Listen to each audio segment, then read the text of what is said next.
Yesterday, Square Enix put out a video called Inside Final Fantasy VII Remake on their YouTube channels, where they showed off some of the old and new development staff for Final Fantasy VII Remake talking about the development of the game, the trial and error of it, figuring out what was right to do, and even revealing some brand new stuff. However, alongside that, Square put out a blog post where they had detailed all of the newly revealed characters, some details on older ones, and even some brand new gameplay details. And here I thought they didn't have much more to show. So let's take some time and go over what they had to say as per the usual. Let's mosey. Before we get started on the blog though, I'd like to take a quick look at the few of the characters from the Inside of Final Fantasy VII Remake video.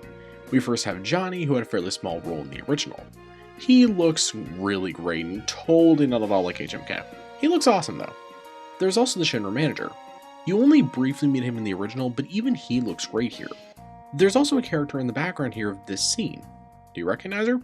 This is actually the character from Leslie from The Kids Are Alright, an FF7 side storybook written by FF7 Remake scenario designer Katsushige Nojima. This is pretty cool to see here in all honesty, and fleshes out the world a little bit more.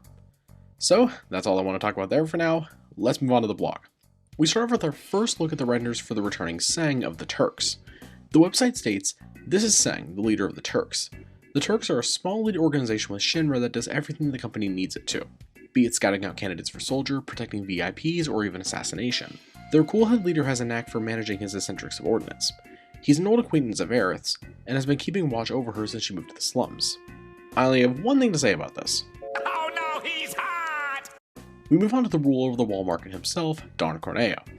To quote, "This lecherous scumbag is the true ruler of Wall Market. He hosts nightly auditions for the next Mrs. Corneo, and although his mouth is as foul as his face, he has an uncanny way with people. Even the dregs of society are securely under his thumb." I don't really think I can say too much about Don Corneo at the moment, but I'm in love with his design in the remake, and especially the voice work, if only we knew the actual voice actor.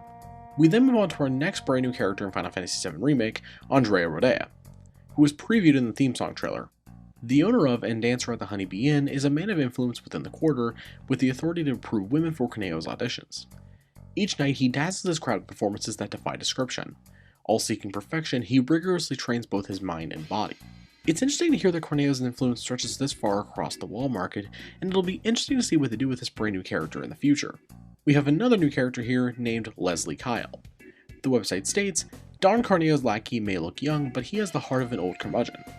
His dead-eyed stare and general apathy have earned him a pride of place among the Don's men." There's not much to say on this character, to be perfectly honest, since they don't really say much about him, but I do really like his design. We then have another new character here named Madame M. Madame M is the proprietress of a hand massage parlor in the wall market. Like Andrea, she has a great deal of influence within the quarter that includes the authority to approve women for Corneo's auditions. Be warned that she's a prideful sort and only as courteous as her customers are deep-pocketed. Now, if I remember correctly, there was no such thing as a hand massage parlor in the wall market in the original, so this is seemingly a whole new area. Gotta say, if there's one thing Square is consistent at doing, it's creating waifus. For our final new character here, we have Chocobo Sam. To quote, "A Chocobo handler in Wall Market, Chocobo Sam is another prominent figure with the authority to approve women for Corneo's auditions. He runs a delivery service called Sam's Delivery. He also happens to be an avid gambler, though he's more hooked on the rush than any money he may win. I do wonder if this means we'll have any access to riding Chocobos around Midgar. This would be a pretty fun change from the original, and we know vehicles are going to be usable. In what capacity, we don't really know though.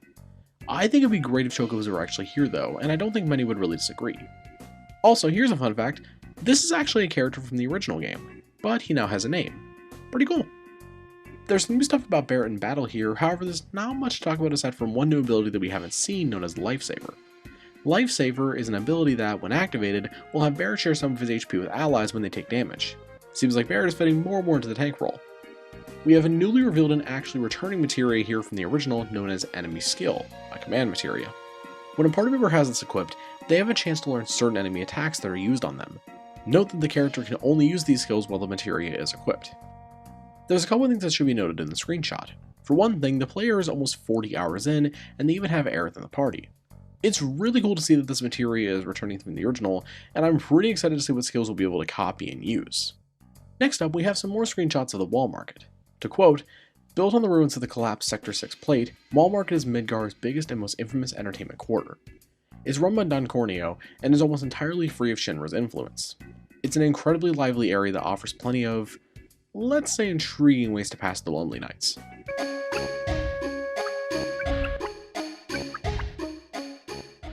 Yeah, intriguing is a good word. I don't know if I mentioned this too much in the past, but I'm in love with how Wall Market looks so far. The updated Honeybee Inn, the aesthetic, the fact that Corneo has a reign over it, all these characters, it's awesome. We also have another new addition to the Wall Market, being the Corneo Coliseum. Located beneath the bustling streets of Wall Market, the Corneo Coliseum gives brave fighters the chance to engage in brutal battles against both man and monster. Winners of a Coliseum bout receive glory, fame, and a substantial reward. So it seems like there's going to be a Coliseum in Part 1 after all, and it looks pretty cool. When they mention monsters here though, I kind of wonder what monsters we're actually going to be fighting. I would love to see the Midgar Zolom, but I doubt that's going to happen, at least for Part 1. Next up, some more details on the Honeybee Inn. Situated in Wall Market, the Honeybee area is the area's premier nightclub and offers nights few will ever forget, as its staff frequently reminds its patrons. Every night, audiences are dazzled by the Honeybee Inn's gorgeous cast of honey girls and boys. This unique venue also provides private rooms for its more discerning customers, allowing them to enjoy private time with a performance of their choice. At one point in the story, Tiva and Aerith glam themselves up to infiltrate Don Corneo's mansion.